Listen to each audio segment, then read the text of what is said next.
Hello, everyone. I'm Ronan Chain, and it's been a day. It's been a day. It's been an interesting 24 hours. By the look of the title, you know that we're going to be talking about one of the best franchises in the history of franchises, in my opinion. We're going to talk first non-spoilerish, and then we'll dive into the spoiler, which I guess everybody wants to talk about now and then here. But I'm going to throw the intro, and then I'm going to introduce my compadres over here. So hold on to your butts.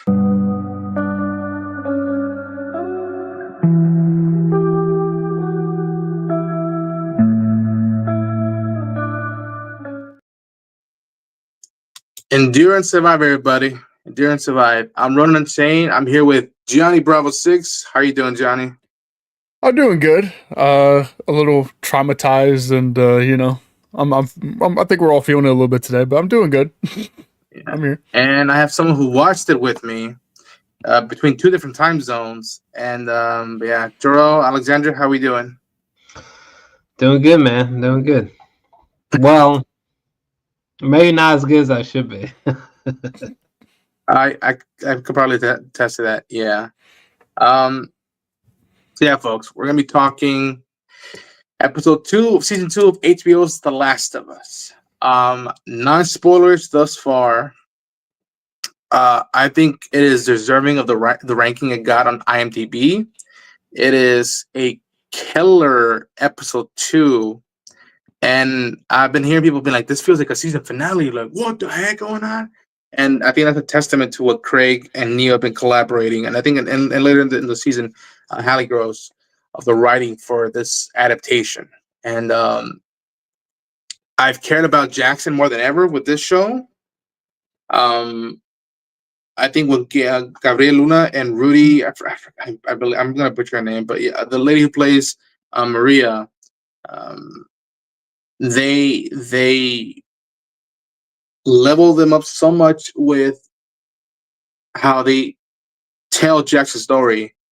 And Jerry Pierce and Ashley Scott did a phenomenal job in the games, but we got so much time to spend with Jackson and just see the dynamic. You know, the little kid saying, "We go to the forest and we get trouble." It's like, no, you don't go to the forest. But yeah, people were like, "Where's the action in season 1?" Well, you got it. And the Gustavo, and I think there's another composer, also music artist working on this score for this season, did a phenomenal work.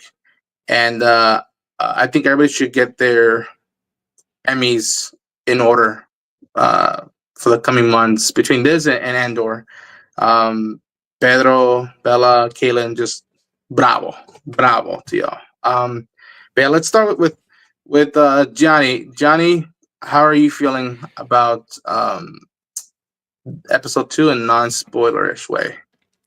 Uh, Non spoilers. I think it's one of the best episodes of a show that I've ever seen. To be honest, it kind of, in my opinion, could give you or gave you everything you could want from like a good episode of television. It gave you amazing action. It gave you great dramatic moments, tense moments, uh, even a couple moments that were funny. Like it kind of just had everything in there. I mean, obviously, less funny moments in this episode than like maybe some of the other ones, but I think it was pretty much a perfect piece of television. I can't really think of any flaws with it. I thought the pacing was great. I thought all the performances, like literally just from top to bottom, I thought everything was pretty much just spot on, killed it. And as far as adaptations go, I think all of the changes and things that we've kept from the game have been amazing so far. Like in the first season, every now and then there'd be some changes. I'm like, I don't know how I feel about that. But so far, with this season in particular, I think the changes they've made have been pretty much all for the better, at least from what I can see so far. I think all the changes have been for the better, and all of the moments that they've stayed true to have been pretty much executed damn near perfectly. So, very, very happy with it. I agree. I think it deserves that 9.5 or out of 10 on IMDb that it has right now. I would give it 10. I think it probably is. I think it has a pretty strong chance of being the best episode in the show so far, out of both seasons. But just I'm also emotionally drained. I feel like I went through it today. It was a great episode. Great episode. Yeah, I understand that. Terrell, what about you? Non-spoilerish review right now. How you feeling 24 hours later? Hmm. I mean, I think it's a pretty great episode. I'm not sure if I would say masterful yet, but it's definitely at the very least a great episode. I guess without giving anything away. It's convincing emotionally, which is challenging given the absurdly high stakes. It's at least great. I can say that. Okay, I understand that. Yeah. I think we got some comments already, so let's take a look at the comments right now. Hopefully, they're respectful. T. O'Neill says the changes and additions made in these first two episodes were needed to amend narrative choices from the Last of Us Part 2 game. Those made so far have been perfect. Okay. I think I agree with that notion. For me, for the angle of the character of Abby, it certainly helped me digest the story better than the game thus far. Again, different mechanics are occurring, viewer engagement with hand to hand. But yeah, we'll talk about it later with this particular scene that I was like, oh man, that is such a devastating gift to have. And yeah, again, even with the pacing, this was what, an hour of pure Yeah. TV. And again, commendable to also the editors as well, who are like, we got to keep the action going, and yet go back and forth between Abby's crew and the security of Jackson and what's happening in Ground Zero of Jackson, Wyoming. Let's see. Here we go. It totally makes sense why Ellie has what she has at her side, initially because of the changes in episode 2. Yeah, that one was, I was okay with switching it up a little bit. I was okay with switching it up a bit, especially to seeing how, like, again, to respecting the source material and making it your own. Still doing the exact same similar things, just in parallel universes. And I think that's how you do an adaptation with that stuff. Do you guys have are you of different minds, or do you echo the same sentiments? I personally agree. I don't want to say too much just because we're avoiding spoilers, so I don't want to go like too into it. But I agree. I think the character pairings in this episode were interesting, and I think they do address issues that people had with the game. I thought they were smart choices. I thought they made sense. And I wouldn't say they amend like narrative issues from the first game. I think they just I mean, I'm the self-proclaimed Last of Us Part 2 fanboy. I love that game. I think they just maybe give some depth that was maybe led more to your imagination in the first game, or that was missing from the second game. What about you, Joe?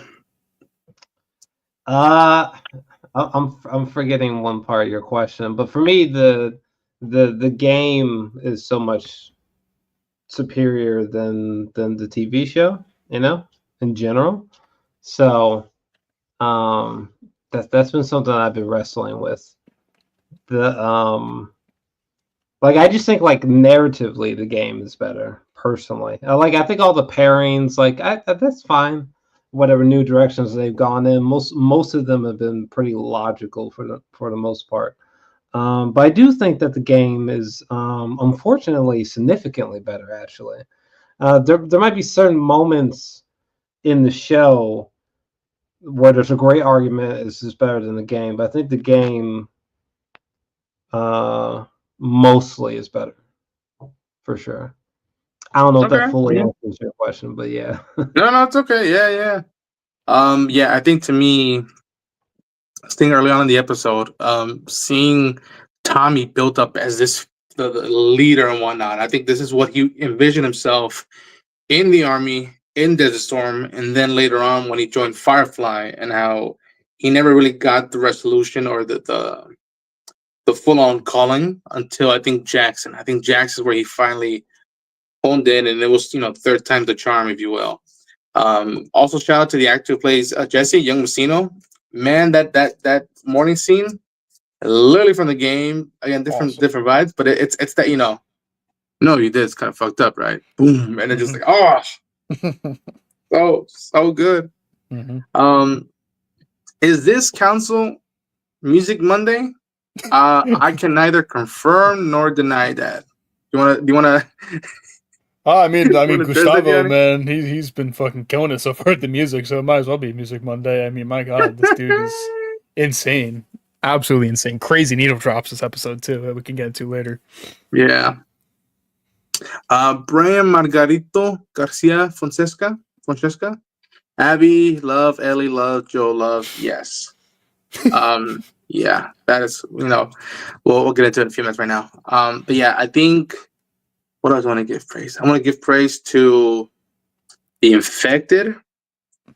Abby going down the hill and showing up in that place. It felt very much like something out of I Am Legend or Night of the Living Dead. Like you can sense the thing of like, and I think I was re-listening to the podcast and how Craig said he doesn't just want the infected to get up and just start running, chasing the person. Like he wanted them to bump into each other. Like they've been in hibernation for so long, which is a cool new element that I think they kind of teased and hinted at gameplay wise of like, oh no, now it's not just stalkers that are trying to adapt mentally to attack a non-infected, but it's now that they're hoarding themselves underneath their dead, almost like hibernating, and then as soon as any warmth or movement is made, they rise up from the ground.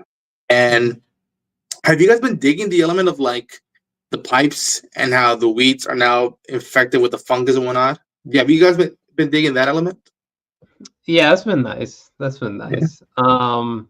Was that more so for the show, or was there a exact plot line like that in the game? I thought that I think the show. I don't remember the pipe stuff being in the game or not. Yeah, that kind of goes back to the change, like in the first season where they have like the patches of cordyceps that like grow under the ground, where like if you tap it, it like wakes up a horde. It's kind of like that idea just being expanded of like, well, if it gets to your pipes, now you're really fucked because now they're coming straight to your house. It doesn't matter if you step on a patch of it or not. Like you start trying to do some home improvement, now they're showing up to your house. So I thought that was a really cool way to kind of bring that whole like development and change back into the show, and in a way that made sense. Yeah. Like, because I wasn't sure how I felt about that in the first season. I was like, it's a cool idea, but like you could just randomly step on a brick or something on the floor and now all of a sudden you're getting swarmed. Like, I don't know. But this I thought was a really good way of like, it makes sense. It's just growing naturally in the ground, and then they're hammering it and they wake it up and now they're kind of fucked. Like now they're all coming to Jackson. Yeah. Red Dragon says, I hope Last of Us show gets an Emmy. I agree. See that, I mean, it's gonna have some stiff competition. The television has been real strong in the past like 2-3 years. It's particularly strong. I guess it's always strong, but it's got some stiff competition for sure. It's been almost a decade and a half that like TV show has been nonstop, just like bang, bang, bang, either popular or not popular, if you will. Just been striving and running neck to neck with cinema, in my opinion. Yeah, Star Wars Andor Season 2 starts this month, too. Yep. If I'm not mistaken, U.S. time zone, it starts off mañana around this time. So, the premiere, so get yourselves ready for that if you want more phenomenal television for you. Okay, we've hit about the 15-minute mark. I think it's time we ripped the Band-Aid out. I'm going to put it out right here as a visual just for folks we are talking spoilers. So if you haven't watched the show or play the games, I urge you to favorite this video, like it, put on your watch later list if you will, and then come back and hang out with us because we have a lot to discuss of narrative-wise where they're at, game, TV show, and especially the moment that a lot of us have been dreading since that first official teaser trailer for season 1 of HBO's The Last of Us. So, again, one more warning: spoilers are underway. Proceed with caution. And I'm even gonna put it in the chat so people don't be like, "What the hell are you talking spoilers after?" I'm like, I literally gave you every warning. If you want to avoid spoilers, don't be online. This is the digital age. Okay, you're looking for it. Okay, here we go. What the heck? Busy? Oh my gosh. Show some skin for a donut. Oh my god. No, this is not OnlyFans. I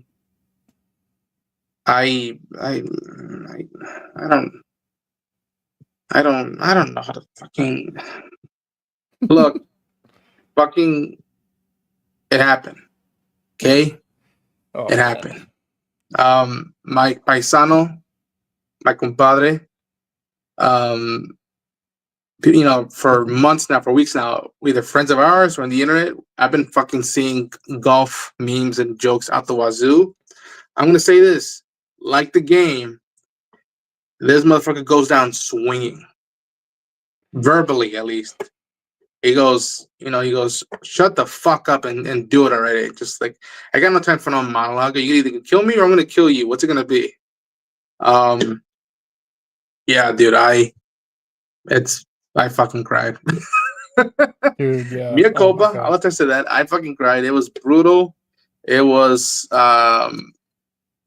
as faithful as it could get, I think, and yet being adaptation and doing a different thing and almost teasing me of like, are they not gonna do it, or is it gonna be different? What's happening? They switched Dina and Tommy up. What's happening? But yeah, Johnny, I'm gonna give you like a moment if you want to just let anything out, and then if you need time, just let me know and I'll cut back. Okay? Yeah. I mean, dude, like, I think like we all kind of said like we were all preparing for it. Everyone that's played the game at least that knew what was coming has been dreading this moment. And after the ending of last episode, I had a pretty bad feeling that it was going to happen this episode. So yeah, I was not ready for it at all. I thought in some ways it was more brutal than the game.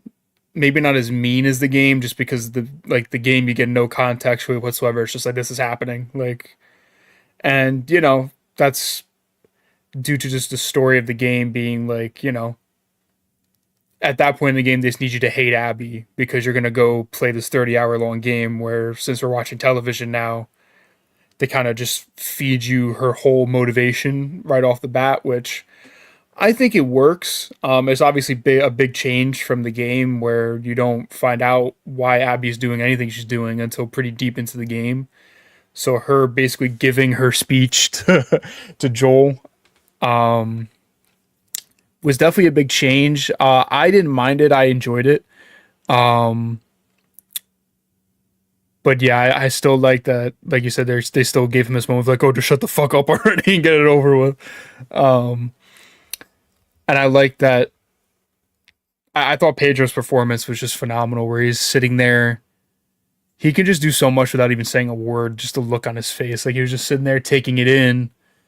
And the part where she's like, oh, like, some things are just fucking wrong. And he's kind of like nodding his head, like, yeah, like, I'm not going to argue with you. Just fucking, like, you're going to kill me. Just kill me. Like, I'm not going to beg. I'm not going to, say I'm sorry. Like, it's like, I did what I did. Like, I agree with you, but I'm not going to, say anything. Like,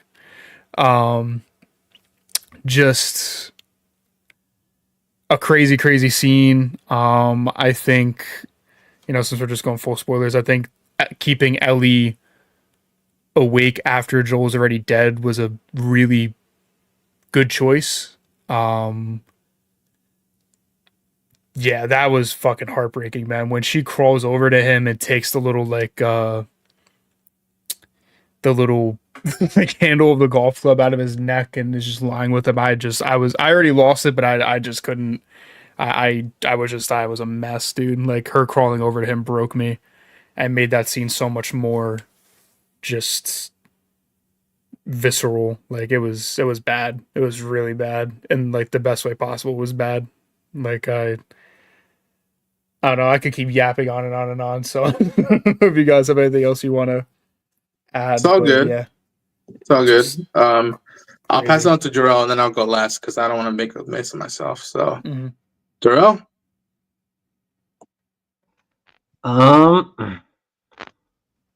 Yeah, I don't know. I haven't really like fully processed the moments. I also haven't like quite literally really seen the moment because we were watching it live and like frames were dropping at points. But I mean it honors the game. I thought it was accurate to the game. At some moments I thought it was just as bad as the game. I think the game is a bit worse because in the game there was like way less context, and it felt more evil somehow. If that makes sense. But yeah, the as far as if I was watching the show for the first time and this snuck up on me, I doubt my reaction would be more different than now, where it's like not really sure what to say, but it's traumatizing. Yeah, Yeah, I don't know. Not sure what to say beyond that, to be honest. that's okay. That's okay. Um, I guess the only other thing I would say is that Joel and Ellie, though, they're still like my two favorite like fictional characters of all time, at least since 2020 to present. And I don't really know how to like articulate that or speak to that in a real specific way just yet, because it's still brand new, at least for me. But so that's intense as well. Yeah, Because they have the last time we leave them is so depressing for both of them. It's genuinely heartbreaking. But it's like I weirdly love them deeply. It's such a weird paradox. Mm-hmm. yeah.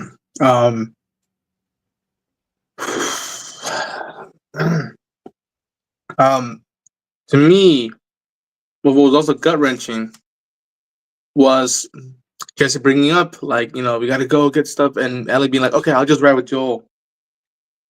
And again, it's the first time you're like, wait, what? It's like, and I love that Jesse was the audience, speaking like, you've been bullshitting him for the longest, like the play, and like, what changed one night? And her saying, look, I'm me, he's him, and and like, I hesitate to say that, and I'm like, oh, I was like, that is fucking HBO out the wazoo. How dare you, Craig Mazin?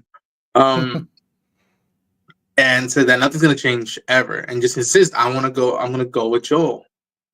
And I know we're talking spoilerish, but I'm gonna be vague about this because this is just too good of a moment to draw right now. But like, just say that there's a missing piece in the puzzle that is probably my favorite scene in all of the franchise. It's up there with the giraffe, and another scene that we've seen hints at in the trailer. But yeah, it's and also because again, I'm still mixed on the character, not the actresses or the performers behind them. But Kaitlyn Dever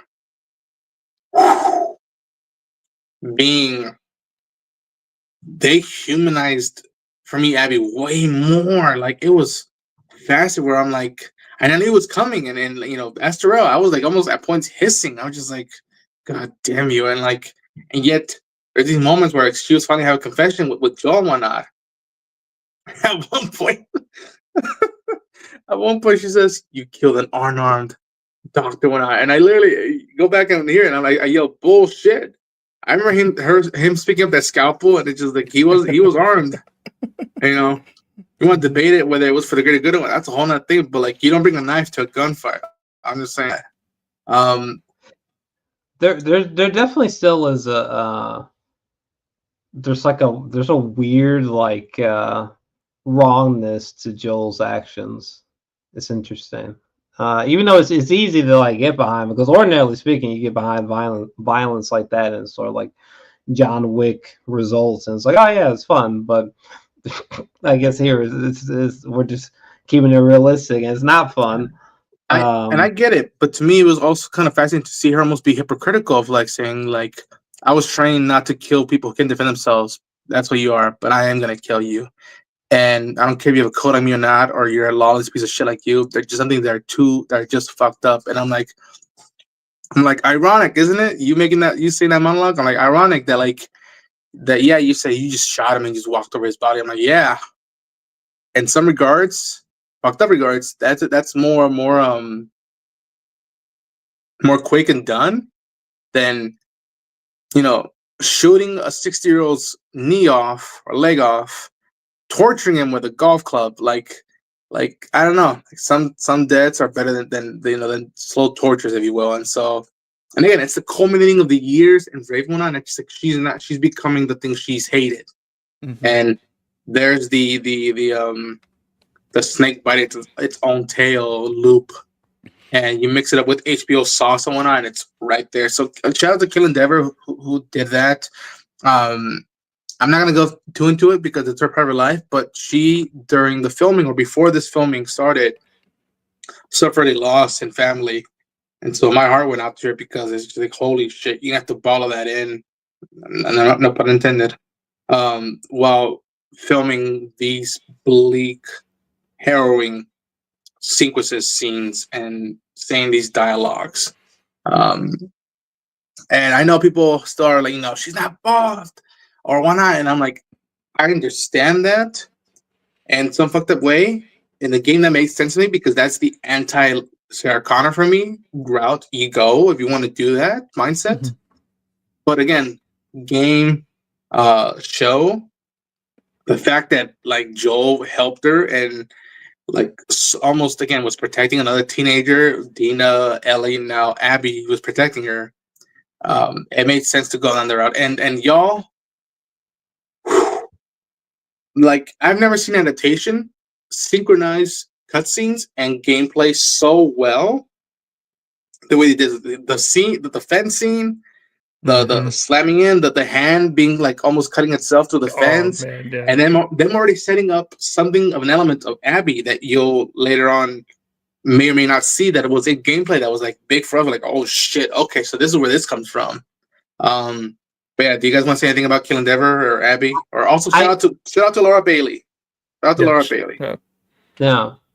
I will say, well, I want to say really quick, it could still happen technically because it's just one big remix, right? But I didn't like that we sort of lost the pot smoking like Dina and Ellie scene from the game, But weirdly, I feel like it could still happen though.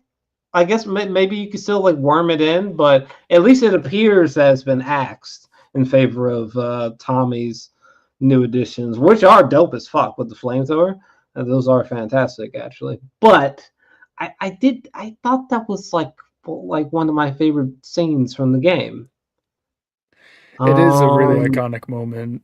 I almost think they chose to cut that out and keep the music store scene to kind of like still have one of their kind of more intimate, tender moments. Like, I would have liked to have gotten both, but I feel like that's probably why they maybe chose to cut that. And then I guess for like the pacing of this episode, if they would have kind of stopped to have that slow moment between Ellie and Dina with like the war going on and then like everything with Joel and Abby going on, I think it would have maybe felt a little weird for the pacing of the show.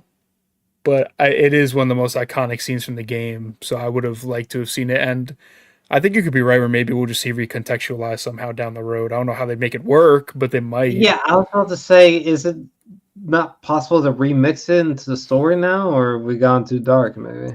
They could. I mean, Ellie filled her bag up with weed before she left with Jesse. So I mean, maybe they're out camping one night and they're like, you know what, let's get fucking stoned on our way to Seattle too. And they're just, you know. My guess is that either en route to Seattle or after another iconic scene where music is played, probably that gets them in the mood, and there she goes. That's where I was going with that too. I was like, they could tap that on maybe to the end of the music store. There has to be more like beautiful sequences between them before we get to like the farm and the museum, right? Yeah. So there must be time for that. At least I would hope. At least, especially with all the chaos and fucking crazy crash out that's about to happen in Seattle. So I mean, we're gonna need something. So yeah, for sure. Yeah, it was. I had again between the whole Jackson big action sequence, I kind of be like, I don't think they're gonna, if they put Dina with Joel, I don't think they're gonna do that. And for this version, it might have been something that would have it wouldn't have helped that scene and what that scene was saying and doing in the middle of this chaos and whatnot. And again, it's the beauty of having a blueprint and seeing, can we change it and then still preserve that for later on, and seeing, does this fit better in television or does it not, and how we match that with editing. So I get that sentiment, but I tell people, to stay with the show, because if they wanted to do the kiss like that, don't tell me they're gonna chicken out on that wholesome moment between them. Where I think it'll be a good moment to reiterate Ellie of all right, I know you're done and up, but you have another reason to live. You have another reason to fight for, and it's Dina. Mm-hmm. And to me, I'm just waiting for the line. You go, I go, and that's it. And I'm waiting for that line. And just be like, all right, that's they're together forever. To me, also, I remember people being like, why the hell would Joel fall for this easily and whatnot? Why would they go?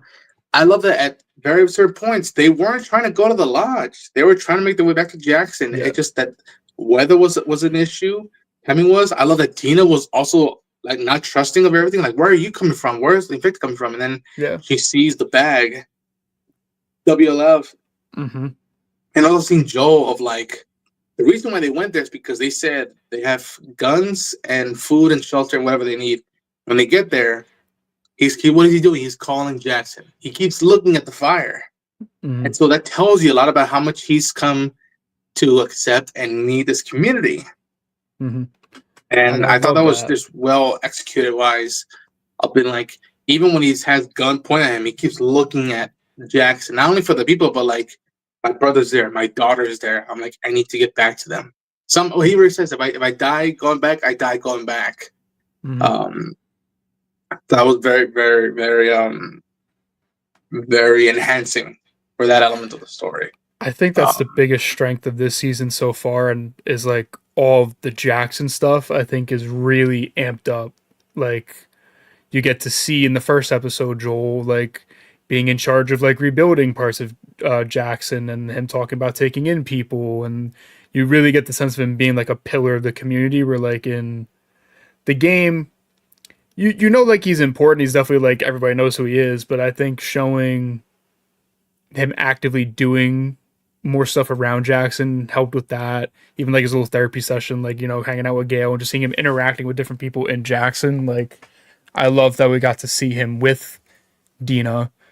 And I think talking about the pairings and stuff, I really and it's going to come at a cost too, but I really like that they put Dina with Joel, because a lot of people complained in the first game, Tommy and Joel, both of them wouldn't have agreed to go with Abby. They would have put up more of a fight, all this. And then they're well, Tommy's going to be in Jackson, saving Jackson. He's not even going to be there. We're going to put Dina with Joel. And I like that she's kind of there just taking in all the information so she can feed it back to Ellie for when they go back to Seattle. And obviously, since we don't have Abby that looks like a UFC fighter, it would be kind of bad if Tommy and Joel were both there, because especially in a TV show, if it was Tommy and Joel, they would have fucking killed all of them pretty easily, I think, and just Joel would have been fine, and that would have been the end of the show. They would have just walked out of Lodge. So having Dina there made sense. I like that they tried to humanize Abby's group and make her stand out more as like the one that's really vicious, where Owen's like, I want to get the fuck out of here, dude. Like, we're gonna die. Like, I don't want to be here right now. And Yeah. everyone's just kind of taken aback, except for like Manny a little bit like nodding his head when she starts like, torturing Joel, and Nora's kind of just like not like crying, like Mel's fucking freaking out in the corner. Owen's like, Jesus Christ. Nora's kind of in the middle, just like, like I don't really know how I feel about this. Man's kind of just like, yeah, like I liked building their motivations too. I thought was good. I thought like all just the little like details they added to everyone's motivations and everything really has been enhancing the story, and I think it will enhance it down the road. Yeah. Especially when we spend time with Abby's crew and stuff. I really liked all that stuff. The only thing that I don't love about Tommy not being with Joel is that means we're probably going to lose the scene. One of my favorite scenes is when Tommy goes to Ellie after Joel dies with like the little, like dinner, and they're talking about the plans and everything. I think that's going to be gone, because I thought that was a really nice moment between Ellie and Tommy. Like every time like she hugs Tommy after, I just start tearing up. Yeah. I think we'll probably get a scene similar to that. I also think it's gonna be great because in the preview for the next weeks we saw like Tommy sitting in the morgue with like his body, which could be fucked up too. Like I think we're still gonna get stuff to maybe fill that place, but losing that scene kind of, I don't know how I feel about that. But I think like Dina being like, no, it's the WLF, these are their names, instead of like Tommy being like, well, maybe it's not the WLF, maybe I read the patch wrong, maybe that's not their names, maybe when he's kind of giving excuses to Ellie trying to convince her not to go. I like that it's more like, no, Dina knows what the fuck's going on. Like, this is what's happening. We're going to go do it. So I think there's pros and cons to both. I'm mostly positive on that because I do like Dina being more close with Joel, and it makes more sense, kind of like how Teague was saying in the beginning. Like, I think Dina helping Ellie on the quests is going to mean a lot more now because Joel was very close with Dina. So I think that's going to enhance that a whole lot more too. And again, the pairing is almost poetic because he wanted to go with Ellie, but he wanted to let her rest. And I'm wondering that besides the missing piece that we were alluding to, we'll keep alluding to, is that when they're heading off to do patrol, I wonder if Joel talked to Tommy one last time. I wonder if Joel and Dina talked about like, so you and Ellie, and I'd be like, I'm like, kid, I trust you with her. Mm-hmm. You deserve each other. Like, you have my back. And like, that's gonna be heartbreaking if that happens. Yeah. And, like, Dina tells Ellie that like he supported us and like he was happy for us that we found each other one night. And like, again, it'll show the story of like, no, they're willing to like even like sneak out of Jackson to go and get him and whatnot. I hope too that like I hope Tommy and Ellie have that moment, because it's not just that they're not blood related uncle and niece, but like I think Tommy would tell Ellie like, all right, whether we go after them or not, I just want you to know that thank you. And Ellie be like, why are you thanking me? Be like, because after Sarah, you gave my brother another reason to like keep living. And like, I won't forget that and whatnot. And like, I think that it'll finally be a good teary moment. Again, uncle and niece have been like, you did good, kid. Like, no matter what happened, you did good. Yeah. And yeah, man, I'm already dreading the house stuff. Oh God, when that point in the preview for the weeks to come came up, I started like almost sobbing again. Like, dude, I was like, no, cut it. I don't want to watch it now. Yeah. Like I was, as soon as they showed her in the house, I was like, dude, I'm just gonna have like migraines after every episode for the rest of the season. I think because I'm just be fucking crying my eyes out every time. I was like, dude, I love this game, but I forgot how just traumatized, like the trauma's coming back. And I'm like, dude, I can't. Like, it's so bad. It's so fucking bad. And for folks who don't realize this, Joe, John, you guys can attest to this. We play this game 4 or 5 months into COVID. Yep. We played it after leaks had been spreading like fungus. Yeah. It was a dark time, really bad, and we were seeking escape within a dark game that we didn't know we were getting ourselves into. And so you have to take that into consideration now, and how we're 5 years later, Yeah. How much these themes, these characters, these sequences, these dialogues, these moments are hitting us in this very profound, hammering way, and how much the echoes are just like, it's very, very haunting. It's very, very haunting. Like, it's been a while since I felt that haunted about this stuff and whatnot. And I'm glad people now are caught up who haven't played the game. I'm like, okay, this is fucked up. Doesn't really get any better than this. There's one or two more moments, maybe, but that's about it. Yeah.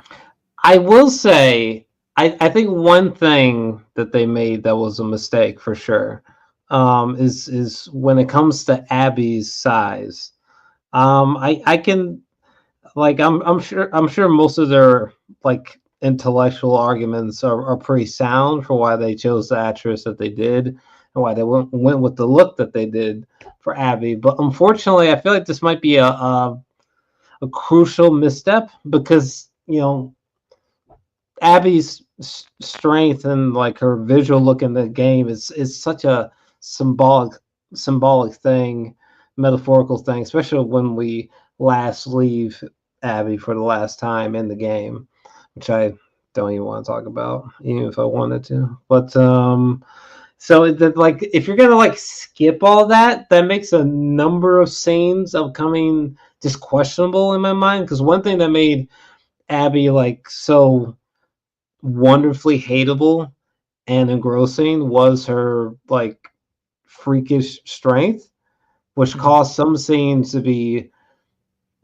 horrifying in a way that like it's hard to describe, to be honest. So it's like, if you're just gonna take that away, it's like, how are you gonna not only fill this narrative gaps, but as well, and things like that make me nervous, because I feel like the game was kind of just like perfect narrative execution, so makes me nervous.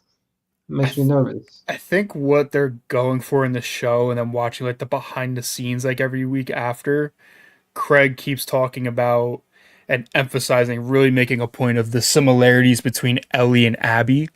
So I think for the show, they're going more towards that angle, where in the game it was more like, if you want to look deep into Ellie and Abby, they're very similar, but like a lot of it is also about the big differences, not just because gameplay differences, but just the differences in general. Like, I think this show and this portrayal of Abby, they're gonna really lean into, they both have a crazy fucking switch that can flip, and once you flip that switch, it's over for whoever's in their crosshairs. Because like, that's the one thing I think Kaitlyn did a great job of, is like, she's not a bodybuilder, she's not fucking huge, but when she brought the rage, like when she is, like when she's giving that speech to Joel, and when she's sitting there, like the look in her eyes, she even sounds like Laura Bailey a lot, I think too. Like I think she really captures, like, because kind of how people have problems with Bella, like, oh, doesn't look like Ellie, but like it's the soul of the character. It's like, like it's there, like, and I feel the same way with Kaitlyn as Abby. It's like, she's not physically imposing whatsoever, but when she was like, and like you said earlier, like, it wasn't like as villainous as in the video game, like as mean and evil, because she gave you the breakdown of it, but in a way, her giving Joel the full breakdown of like why she's gonna kill him was villainous in a different way, and evil and mean in like a different way. Whereas almost like Bane in A Dark Knight Rises, like, now I'm going to break you. He's like just giving like the whole breakdown of like, this is exactly what I'm gonna do to you. This is why. Get ready to fucking die. And I was sitting there, I was like, this is crazy. Like, this is it's a ballsy change, but I really liked it. But that's just like my 2 cents so far on the Abby thing. And I think some elements will be a little less scary. I'm thinking more like, the fight between, I'm tap dancing on eggshells here because I don't want to like give away stuff, but like the fight in the certain location that they're going to be in, and the good, if you know what I mean, like that scene. Like, that whole part, like, you're terrified because she's just fucking going crazy. And she's just triple the size of everybody, and she's just, like, going nuts. I think it could be scary in a different way.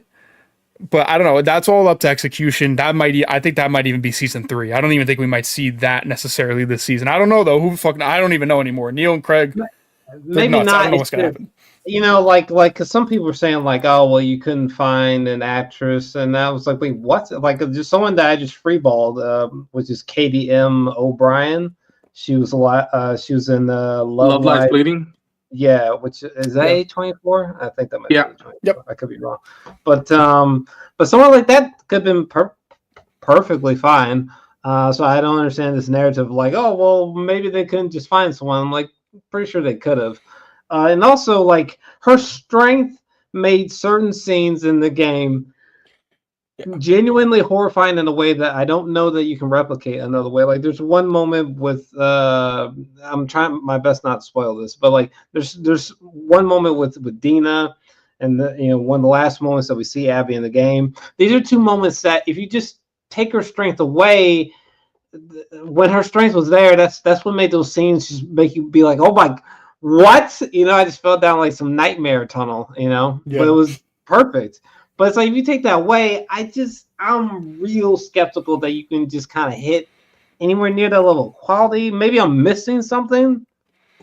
I think it's also, I don't know, because Bella is such a small human being that, like, if they had like someone the size of Abby in the game fighting Bella, and I think that's also why they showed Ellie fighting that fucking gigantic dude in the beginning of the first episode, which I even thought was a little like, I was like, I get what you're doing, but I was like, Ellie I think that's a little small in the game. She though. is. Maybe she might be like literally taller or something, but like size wise, like Ellie is a small chick. Like, she's not like she fucking, is. It's more the height thing. It's like the height and weight, where it's like Bella is like short and small. Where it's like Ellie was like tall but small. So it's like, I don't know, like, if you were to put Bella up against someone that looks like video game Abby, I think it'd be laughable. Where like, if you put, but like that's kind of like the thing for me. She's meant to be imposing, though. She's meant to be like impenetrable. She's meant to be like why are we supposed to care for this like almost like Thanos like character? You know what I mean? Like and she's 5 years older. Yeah. Oh, that's true. Yeah, that's why. Like, I see both sides of it. I'm kind of like, I completely agree with what you're saying. I just don't know how they're gonna spin things. And like you're saying, maybe some of those scenes won't hit as hard as they do in the game because it's not as scary. Maybe they'll still be good. I don't know. I don't know. I mean, so far Kaitlyn's done a great job of selling all the emotions, and like, that's true. That stuff is Abby. That's true. We'll see how because I mean, they kind of even talked about it a little bit too, I think, in the podcast, like that. Yeah, Kaitlyn's not big.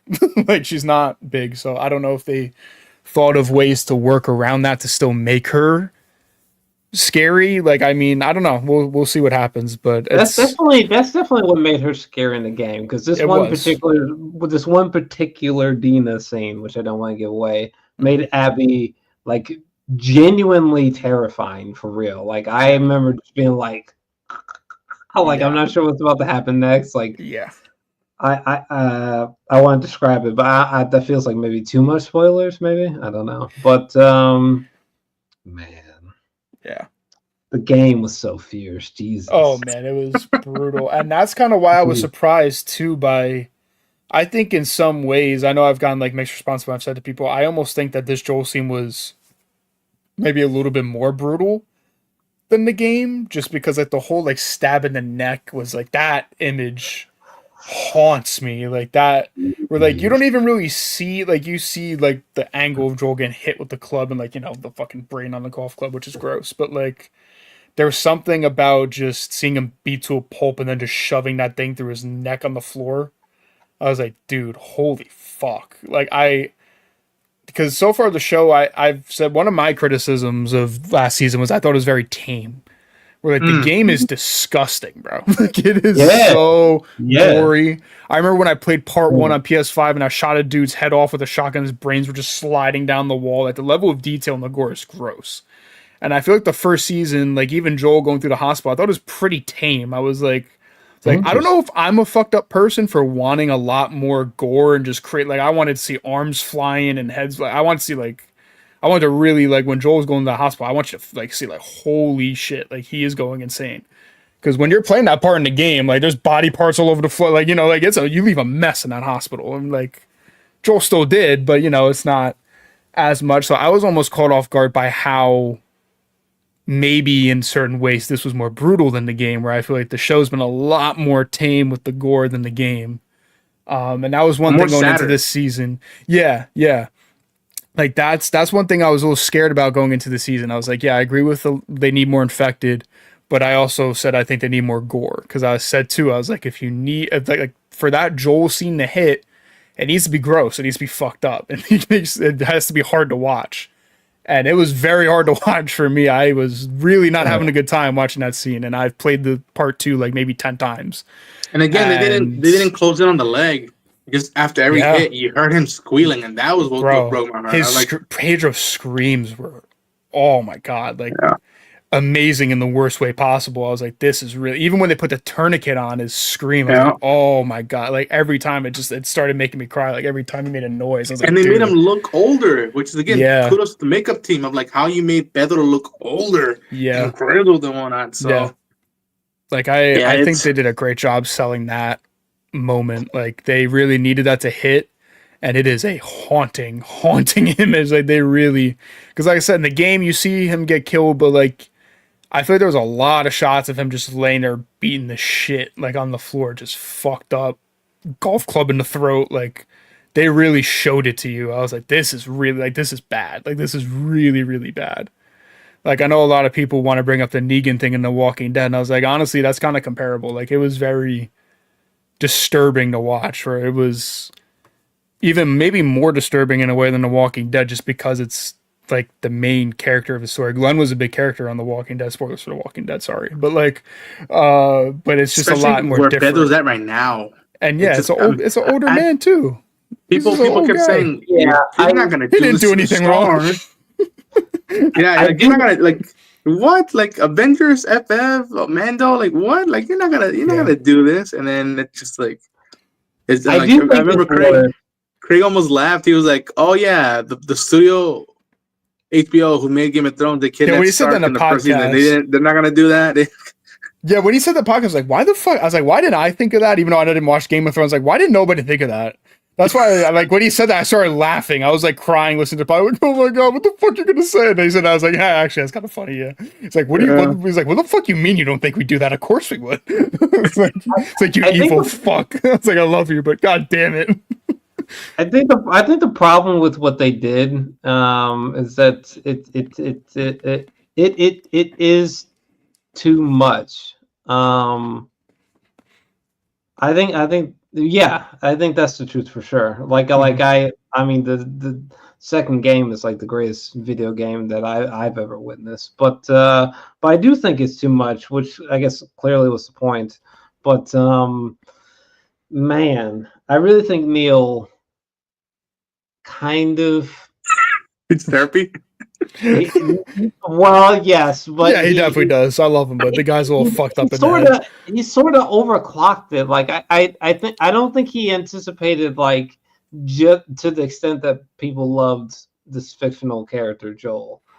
Because I didn't. It wasn't even until when Joel died that I realized, like, oh, I didn't even know that I loved Joel. To be honest, because unlike most people, like I could source speed ran through both games. You know, I had like played a little bit of the first game in 2013, but yeah, I sort of like speed ran because people were just freaking out about part 2, and I was like, what's going on here? Because the first game I thought was like if it was any darker, I don't know if I'd fuck with it anymore. You know, like the first game I thought was like sharply, uncommonly dark in certain areas. And I was like, whoa. Oh, yeah.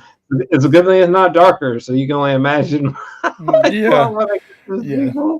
Jesus Christ. Yeah, and like I've always heard them saying like nobody loves these characters more than we do. I'm like, and I get that. But I'm like, you can't say people probably don't love them as much as you do. Like that's a whole nother talk. That like people getting tattoos, people learning how to play guitars because of these characters. I don't know what else proof you need about that. And like again, I think even in the making of, Part 2 game, they said when it came to marketing, they underestimated their audience. How people were already figuring out that maybe Joel dies and whatnot, and like that's a testament to where people are as viewers in this day and age, and where storytelling and marketing have to be at. Absolutely. Before we go further, I want to shout out some of the comments, but we got some good comments. So thank you for anybody who's been tuning into it. Share the enthusiasm, like it, and let's kind of grow more, because I got a lot of crazy ideas, especially right now since I'm traveling right now. So let's see. What the? Alex Martin says, damn, 2 of you are some real zaddies. Cool. All right. Cool. Awesome. That dude with the mustache is kind of sus. That's Okay. Sure. Yeah. cool. Nice. Let's see. Red Dragon 9 says, I couldn't tell. Was Jordan in the last show episode or not? I can clearly remember that soldier Jordan. So there's another thing of like changing the accent, is that like there's no Jordan here, that the one that gets cut is Manny. Yeah. And again, we're talking spoilers now. I'm so thankful that Joel wasn't spit at. Because that really pissed me the fuck up. I was like, hated Manny more than Abby. I hated Manny more than Abby just because of that. When he got his, I wanted to throw a fucking party in my house. I was clapping. I was so happy. And to me, it was almost a bummer in the game, because I'm like, oh, the only Latino character gets to do that to Joel, and I'm like, that doesn't bode well for me. And so I'm like, okay, we didn't do that for Danny Ramirez. Cool, good. Yeah. But yeah, Jordan isn't in this crew as of yet. He might show up. We might see a baseball hat if we go to Seattle. So tune into that. Mm-hmm. But yeah, I think he was probably cut out or saved for Seattle at that point. I'm kind of happy if we cut out the fat of Abby's group, because I think they got all the main players in Abby's group there that really need to be there. Like if we lose Jordan, and what was her name? Leah, I think, was like the other one. Yeah. Like I'm fine with them not being there. Leah was literally there for like a fucking tit pick and to like put some like pictures in a box for like Abby and Dina to find. You know, like she wasn't really even a character. And then Jordan, you know, I don't know. He was just a dick that when he got his comeuppance, you're like, good. Yeah, he's just the first body along the way. I mean, his death is awesome and everything. I love Ellie shanking him in the throat and everything. Like that whole scene is great, but like. Jordan will not be missed, at least to me. I don't really care. Like, let's focus on the heavy hitters. Like, I fucking hated Nora too. Like in the game, I hated most of her crew except for Owen. Owen was really the only one where I was like, you know what? Besides you know, knocking up everybody and cheating on everyone and kind of being a man whore, I could kind of get behind this guy. I kind of like him a little bit. And he kept telling Abby, that's enough. Like the fact that's why I was like, Owen's my guy, dude. I was like, I like Owen. I do. The show made me feel better about liking Owen. I was like, he's not a complete piece of shit. Yeah, he's got morals. So we're in pure spoilers mode, right? Or pure okay. For some of it, we're treading lightly on like the characters and whatnot. Events that haven't happened yet. Okay. Well, fuck. I was gonna say something about the farm that always got to me really hard, and like. They kind of in some ways kind of have to do it again with Ellie. I don't think that's something you can just remix out. So basically, you gotta do it.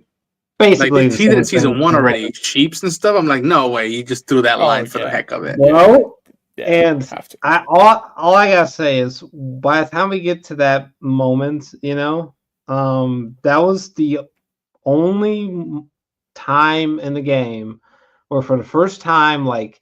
Me hating the game and like me being angry sort of like fell away, and like I understood the game for like the first time, and this is like fucking, you know, hours and hours and hours into the fucking game. And I remember vividly just being like, oh no, she's exactly where she needs to be. What is she doing? Everything she's thinking is wrong. Oh no, like it was such a emotional like epiphany that I just don't think can happen with another game. I would love to be wrong though. Maybe part 3. Who knows?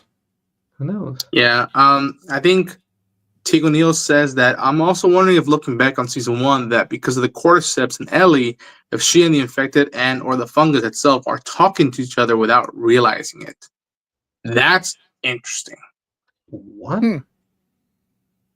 Interesting. I don't know. Listen, Don't know if they'll do that. It might be a little too sci-fi-ish, but fungi. then again, idea. they did the whole bread thing of how the cordyceps was like passed down, so that I wouldn't exclude that just yet. Let's see. What the hell? Dollar store Anthony Santino looking ass. Okay, I don't know what that means. I don't even know who it is, but okay. I'm uncultured. I don't know who Anthony Santino is. Sorry. I don't know. I wish they didn't cut out the wheat scene for Dina and Ellie, where Dragon Knight says, "Yep, yeah, we understand that." Will they? Okay, so Red Dragon says a comment about Abby and element to her. I won't post it, but like I think if they do, they show that and the camera angles. They show the fence going down on Abby as she was crawling.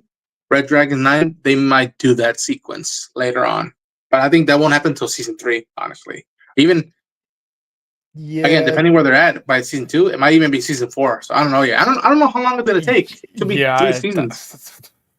I don't know what's gonna happen, dude. I have no idea what's gonna happen anymore. Yeah. Let's see. And when Abby said that the Fireflies don't harm people who can't defend themselves, and yet the Fireflies had no qualms about scooping out an unconscious kid's brain. Well, she said the WLF. She was talking about the WLF. Isaac. Yeah, Isaac. Which again, well, we can say his name. We'll say because mentioning again, Isaac that early too. I was like, I was like, no. I was like, but I was like, give me Jeffrey Wright, but yeah. So yeah, I think that statement will be tackled once the seasons and the location shift, and it'll be interesting to go back to that statement when people explore more of the story and whatnot. Draven's giving us a hello, yo. What's up, Draven? One prediction I have too, to go back to the last comment. I feel like we're gonna see Isaac break that rule, bro. Especially knowing Isaac from the game and like what happens in the game with the WLF. I'm calling big fucking bullshit on that code. That's gonna go out the window at some point. And then I think that might also cause Abby to be like, wait, so this code I've been living by, is that fucking like, does that mean shit now? Like, I can see that coming into play too, because I really doubt Isaac's gonna stick to that code. I'm calling big old cap on that one. Yeah. Teague O'Neill says that I looked at episode 1 and this episode again, and I'm wondering if we're getting events in real time and at the same time experiencing a memory with parts missing, trying to be as vague as I can. Yep, that's what I'm. Yeah, that's what I'm.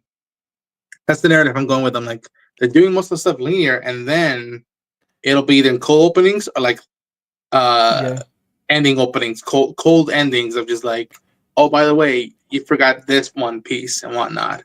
Yeah, we're getting like a hybrid style of like the video game where it's like it's more linear than the game, but it's also gonna have flashbacks. So I think what they chose to do, at least from what it seems, is like the more recent flashbacks are probably gonna stay in like modern times, except for like maybe the one scene that we're kind of tiptoeing about. But I think all the far flashbacks are gonna be sprinkled in, and some of them happen in context of the game that would make sense, like when Ellie picks up a guitar or something like that. I feel like maybe stuff like that will stay the same, but some stuff also might get like, who knows, I don't know. But Red Dragons 9, I'm gonna skip your comment right now, but we'll post it later on because we got to talk about that element as well. But you see, The Last of Us 2 still won Game of the Year, which is impressive. Very much LOL releasing the dogs in the episode, so Jackson trained dogs too. A bit confusing, but guess so. Again, an element of echoes. You bring in that element in this world, and like you may or may not see that again. Who knows? I love that they're already setting up breadcrumbs. That's the beauty about this story and their adaptation. They're like, oh, this shot or this stuff we're doing the sequence or the element we're throwing in. You may or may not see it again. Stay tuned. Keep your toes on top of each other and whatnot. Ungame Thunder Dragon says, hi. Hello, Ungame Thunder Dragon 3. Jerry Mayberry says, W says, no invite, what the freak. if you wanna show up, I'll send the link. Hold on. Let's see. What the freak? And then y'all are still going. Impressive from Busy. Yeah, Busy? man. It's a lot. It's a lot to take in. So we're doing that. We're handling Draven, I'll send you the email right now. business, shit. Handling business. Shit. But okay. So before we do another element towards the end, does anybody else want to say anything about Tommy, Maria, Jackson, Joel, Abby? I think again, production design, kudos on making it look like the game, and also whoever scouted the area where they shot it, Unbelievable. and we could see Abby's like Kaitlyn's face pinked out. Bravo, because it felt cold as shit Oh yeah. from where I was standing, and I'm like in the warm weather right now, and I'm like, oh man. Yeah. I will say I am glad that about the way that they shot it. Like particularly like the environment where Joel goes down. It you could tell like somebody was like, listen, this needs to be as close to the game as like human. Even like the windows, like the little haze on the windows, you know, where you can't like see through it. It is a brilliantly reconstructed nightmare. One thing that I thought was kind of funny that I noticed while watching it was like in the game, Ellie comes in from like the top of the house and has to go to the basement to find Joel, where in this version she comes in through the basement and has to go to like the main level of the house to find Joel. That was just like something kind of random that I noticed that I thought was kind of like funny in a way. I don't know why. I was like, oh, it's kind of funny. It's coming through the basement this time instead of everything happening in the basement. But like you said, to the shots, like some of the shots were taken straight out of the game. Like the shot of Ellie opening the door and like the look on her face, like all that was great. You know the whole Ellie like traveling to the house, following the screams. You know, like it's funny when I think about like the moment, like one of the top moments that traumatizes me the most. That's actually one of them for some reason.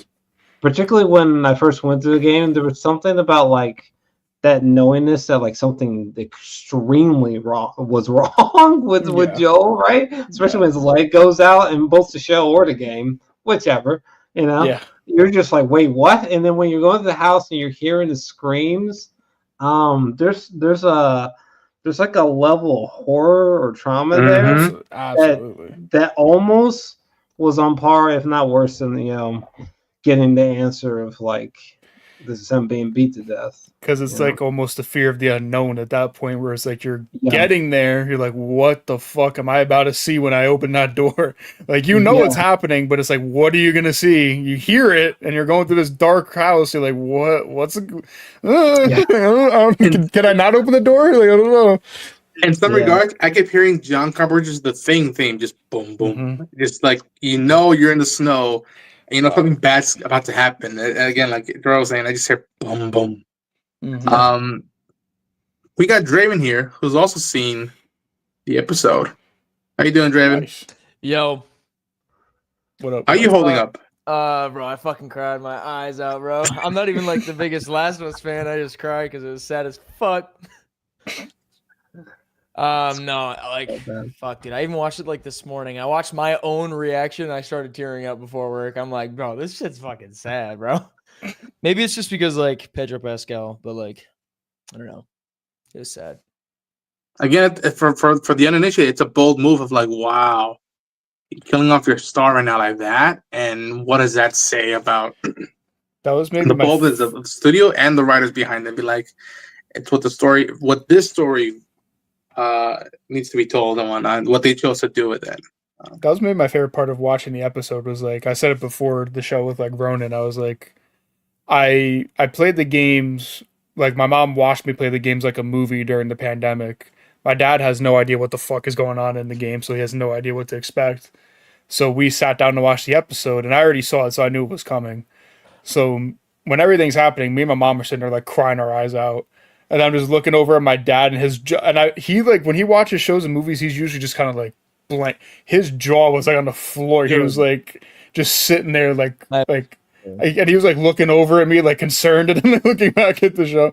And then once she sticks the golf club in, he was like, "Oh my god!" He was like, "Did they just do that?" I was like, my I was dad like, "Yeah, they called did." My dad called me right after the episode. He was pissed, bro. My dad was Yeah. fucking pissed. He's like, "There's no fucking way they just killed Joel." I'm like, Yeah, but I was like, "So what's the rest of the show?" Did you know? I'm like, "Yeah, I know. I watched the game."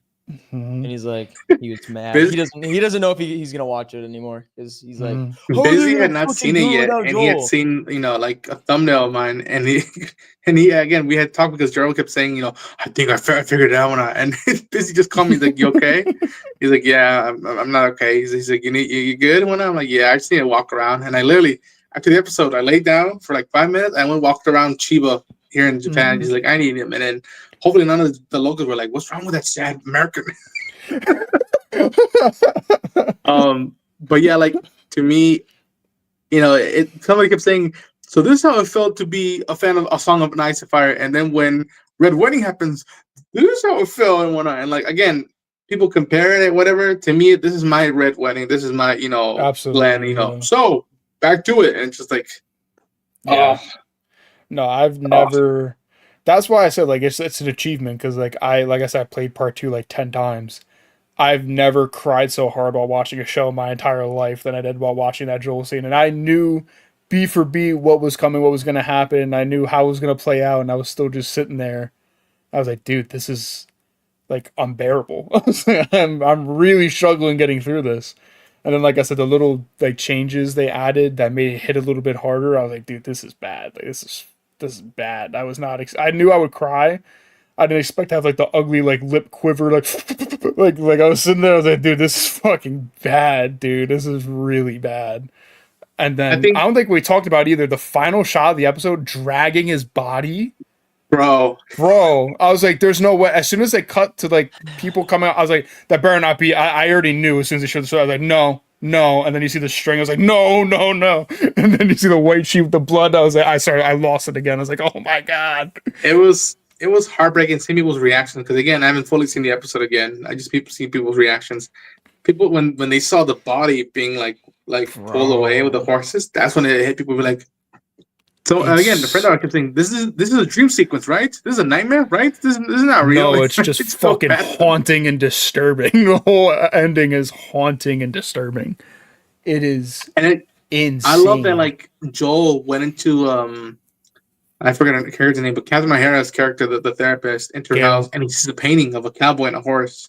Yeah, the solo cowboy by itself in the landscape. And it was almost echoey of like, oh, by the way, in your end, you're gonna be right next to a horse. Why not? And yeah, man. We brought up the last shot. I think we should bring up the last element, which I hinted at with the photo, but like this sequence of her, dude. This was the heartbreaking gift of like because in the game it just cuts to black, and then it's like either the next day or 2 days of just like denial. Yeah. But seeing Ellie crawl to him, hold his hand the way she holded him when he got stabbed. And had to like go find medicine for him.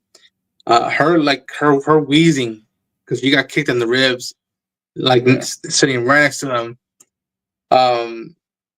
The shot, the upper shot one was just stellar work, and also there's a shot in the middle of the game, and I was like, I wonder if that's also going to be another visual we kind of go back to. And the music I think was even playing a little bit throughout the scene in the background faintly, that song from the score. Like I think we're getting a lot of like the George Lucas, it's poetry, it rhymes. We're gonna be getting a lot of that throughout the next few seasons. Shout out to Mark Mylod, who did a lot of Succession and HBO shows, I think. Bro. And in the podcast they said like, oh, like I think Neil was asking, oh, you must be like nervous about the big action stuff. When I was like, no, yeah, that's fine. I'm just nervous about like that scene because I gotta do it right by you guys. Like he said, he watched or played the game, and that scene was very effective for him. So like, I gotta do right by doing it justice in in live in a live action television show. But so we're talking about the ending shot, the finale, the ending. y'all, as soon as I heard a string of guitar playing, and I knew what song it was. I just again, the film don't lie. I was just there and I just hear, I walk through the valley. I was just like, fuck you guys. I'm like, like of all people, A, you play that song, and B, you get her to come back and play that song and or use that same track she recorded. It was just, bro. Oh, and the what do you guys thought episode about being an episode being named Through the Valley too, and that being such a crazy callback. I was like, you guys are fucking evil geniuses. I hate you so much. I'm not gonna lie. I feel like and due to other circumstance, I feel like I've like fully disassociated from the episode by that point. Yeah, fair. Yeah, that's a very fair response. It's there's so much traumatizing like audio and particularly audio. I thought they did well on because a lot of the audio during these stretches in the game are they brought back that sound. After the it's terrible. It's terrible. Like imagining the golf club hitting them, I always thought was just so particularly fucking terrible. Jesus Christ. Man. Yeah, it was fucked up. It's so bad. It's so bad. Up. I love that you talked about in the podcast. I'm like the haunting of Anna, not just Ellie, but Anna as well. Of like the only other person that loved Ellie as much singing for Joel, but if you look at it, really, she's singing for her daughter, who's like, "You're gonna go down a dark road," and like, fuck, man, this is a fucked up show. This is a fucked up friendship. Why the fuck are we friends? Like, it really is. It really is. Yeah, that's what I was looking at. I was like, bro, why do I have a tattoo of this shit, bro? This is fucked up. This is fucked up. Like, we also cut to another fucked up and sad moment in the finale, which is it cuts back to Jackson. Somebody is on the ground, shows a bite mark, hands a gun, and then just hands up. Yeah. And it's like, Jesus Christ. That whole battle was nuts too. Like I want to because we've been mostly talking about the Joel stuff, but that battle was 10 out of 10. Helm's Deep, man. Lord of the Rings out the wazoo vibes. Yeah, bro. And in my opinion, I'll take that over Helm's Deep any day. No talking trees are in this shit. There's that bloaters and clickers, bro. And Tommy going fucking crazy with a flamethrower, man. Like, oh my god, I love Tommy in the games. Gabriel Luna, man, what a guy. What a fucking guy. He's unbelievable as Tommy. It makes me really excited to see what else he's going to do this season. Also, I want some more Tommy. I want all the Tommy I can get. I want a Tommy overload. I was having a shit ton of comments saying, just wait for the Tommy crash out. What is that? What are they talking about? Why would we spoil that? What do you mean?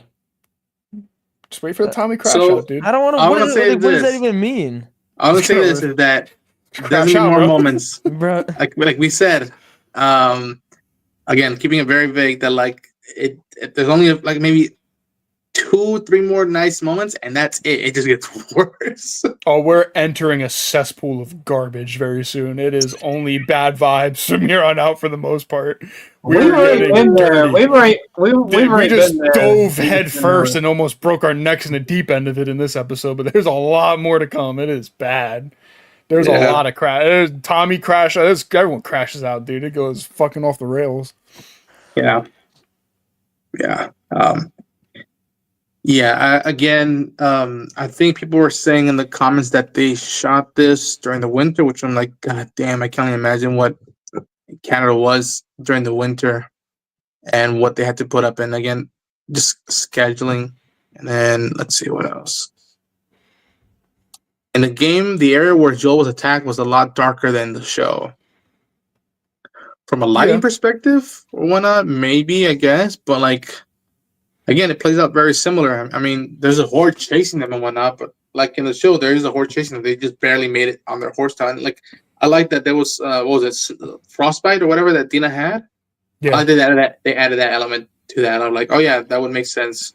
Someone getting that in this blizzard, if you will. Mm-hmm. Then they shoot during a blizzard for episode 2. Tegan O'Neill says that would be. I feel for the cast that they did that. Last of Us show comes out on May 4th. Wonder if they will have a Star Wars reference. Who knows? Doubt it. I think that's on their mind right now with that. What else? I think. Okay, cool. Kashina, the face model for Dina, is in the game. Said Dina's hair looks so nice. Like she went to a salon. She liked the first episode. Yeah, again, shout out to everybody who paid the way for this, whether it was just facial scan, like again for Abby, facial scan, Jocelyn, I could be wrong, her name is that, be wrong. Laura Bailey as well, Shannon Woodward.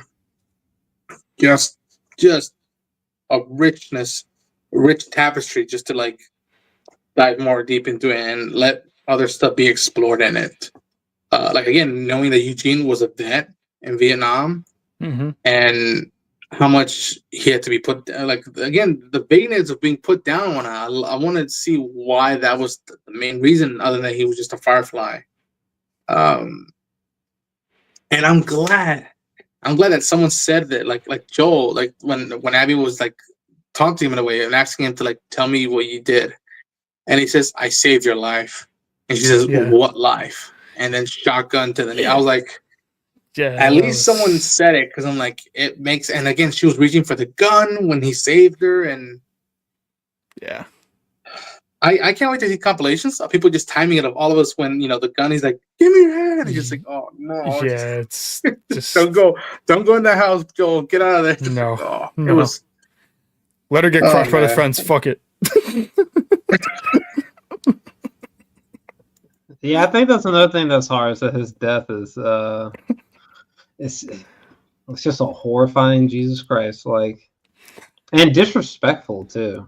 Oh, like very disrespectful. Offensive. It's very offensive. Johnny, I know you have to head out. Yeah, busy day today. But hermano, thank you so much for taking the time to hang out with us. Of course, please plug yourself, tell where people find you, and again, thanks for hanging out with me again, man. Of course, man. Always a great time, even if I'm reliving past trauma and current trauma.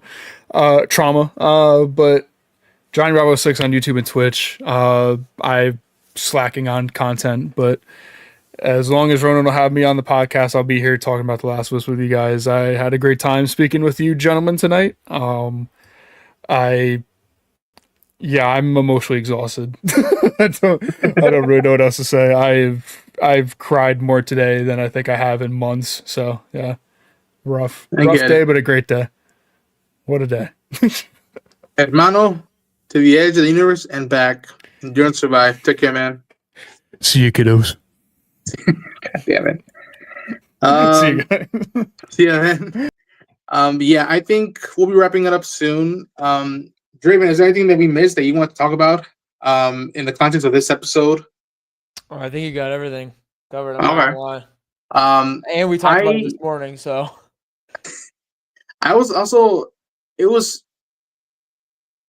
almost like fascinating to see another town in the snow like Jackson, and you see again a street be made, and you see the winter and the fungus and the infected just crawling, and you see Tommy just blasting his way through with a flamethrower. That was, again, gameplay fan, and it was nice to see a flamethrower duking it out against a bloater.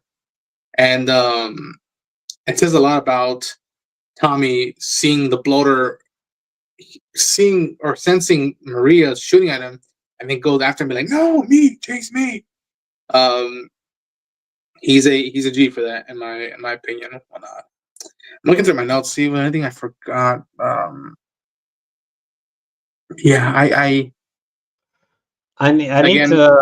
still need to like. Unfortunately, I still need to like rewatch scenes or like this episode, which is very unfortunate. But because like so much about last night was such a such a blur, almost literally too, because we were watching it live and. Like I've been joking about, I lost some frames, but for the best probably, but yeah, or it's like just like what I said before, it's just too much in a way. Yeah, it's just too I much. get it. to deal with. Yeah. Yeah, to me,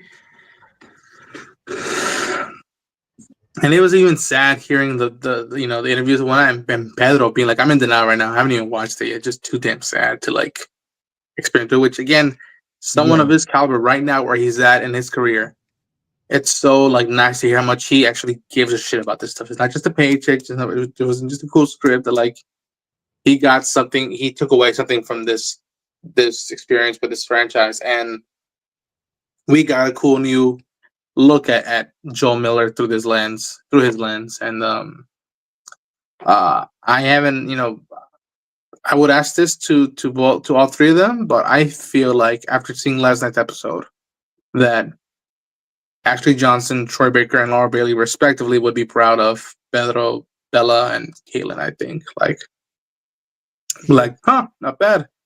This could have been a hell of a lot worse. If not under different hands. So shout out to Craig Mason, Mark Milo, I think that's the director, and everybody involved who made the shot. And also to the background actors of Jackson, Jackson Hole, and seeing that played out, that was awesome. And Weta for the CG stuff that we're doing. Do you think do you think this breaks the show? This moment? Mm-hmm. Because this moment in The Walking Dead, which is easy to forget in today's time, Walking Dead used to be like the biggest like fall show ever. So, similar style moment with The Walking Dead, it broke The Walking Dead. Like we can track it numbers wise, right? No joke.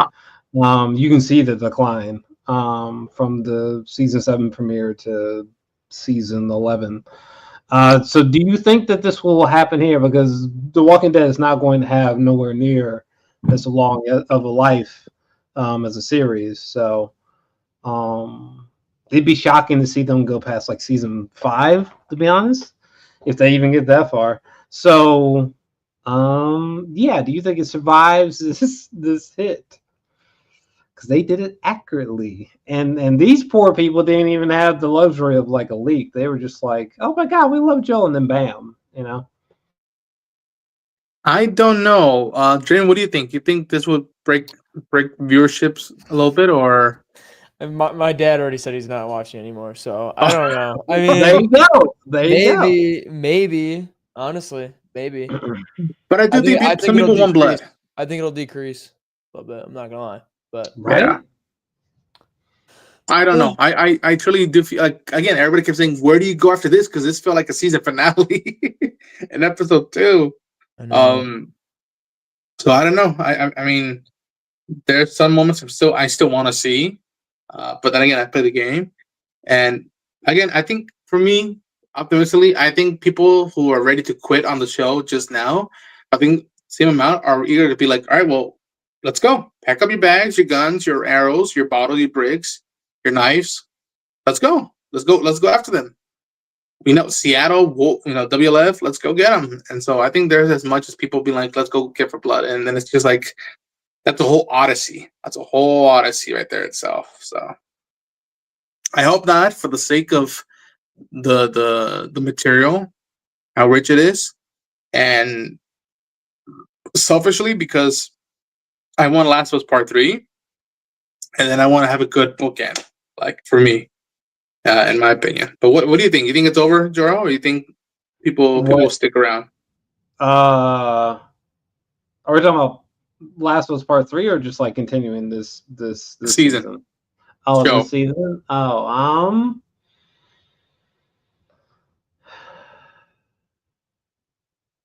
if I had to go with my gut, I do fear of an unexpected large drop off. I do fear that for sure, because it is such a particularly emotional thing, and for better or worse, they did it pretty much just like the game.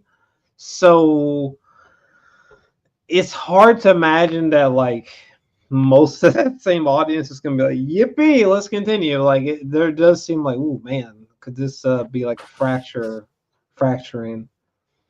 Makes you wonder, because I want it to stop. So never mind like millions of other people, and I'm hard to like get a rise out of or get like a huge emotion out of. So it's just like, Man, if I'm feeling this bad about it, I can't imagine somebody's just like, oh my god, I just loved him with Grogu. I wonder. I sure like that Joel. How bad could it get? You know? Yeah. It's way Yeah, worse I than think- Glenn. Too. What was that? Goodness. It's way worse than Glenn, I think. I think so, and I love no. Steven Yeun, but yeah, I think so, no. just because. It's pretty bad. That was like 7-8 years build up. True, And you were with those characters for way longer, bro. Like, but nobody, and even again, I guess I. the game, like, I don't know. And again, it also no. goes with like where Pedro's at right now. He's the guy right now. Like, Yeah, but like, bro, I tell you what, when Glenn died, I was on my knees. I was in like 8th grade, maybe, bro. I was like, literally, I thought I was crying for this, bro. I was crying for Glenn. Like, that was hard. That's real, though. That's real. We were with Glenn for a long time. true. And he's such a lovable character, and he was actually a good guy. Like, he didn't kill a single fucking person.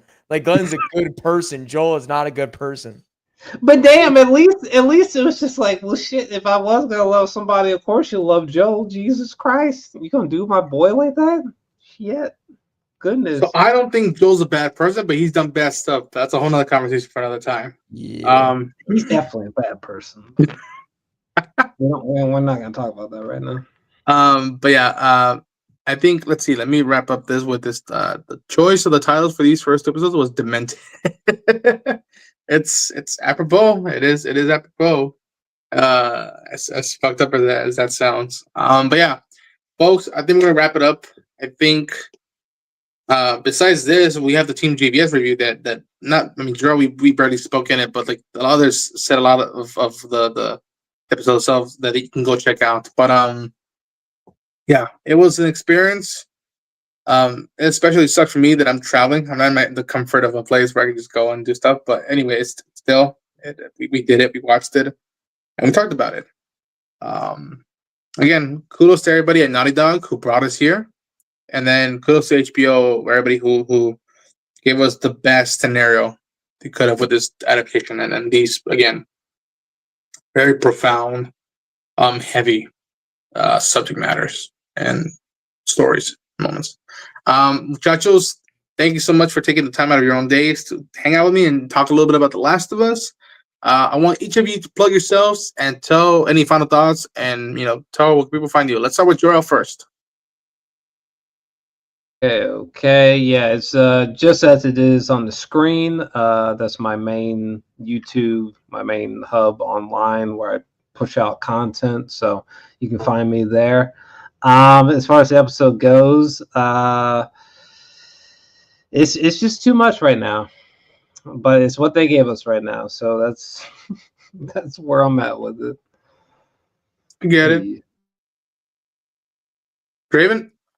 You can find me on Draven Mayberry on YouTube, and then Draven Reacts and everything else. And yeah, I'm excited to see where it goes. I want to see some badass Ellie. And yeah, we'll see. We'll see. All right.